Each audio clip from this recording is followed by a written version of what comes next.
tumutol kami sa CCT, no? Because ang tingin namin, hindi dole out ang kailangan ng ating mahihirap, kundi trabaho at kabuhayan. CCT is the easy way out. Madaling mamudmud ng pera eh.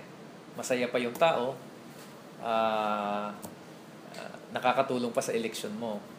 Pero hindi yan ang long-term solution. Kung gusto nating labanan ng kahirapan, hindi tayo mamimigay ng pera. Lilikha tayo dapat ng trabaho. So, for example, tumalabas ang support for micro, small, medium enterprises that comprise 60%, more than 60% of our jobs. 1.7 billion ang budget.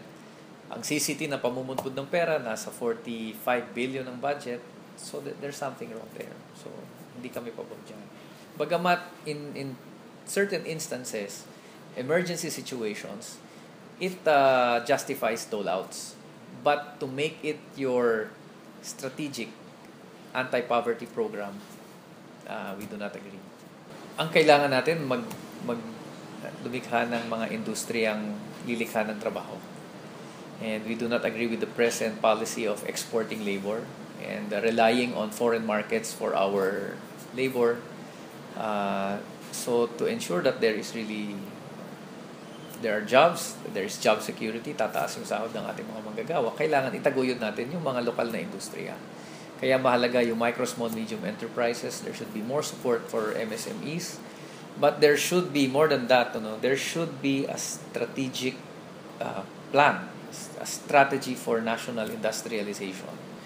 Kasi hanggat di natin ay tataguyod yung mga industriya natin, we will not be creating the jobs that we need.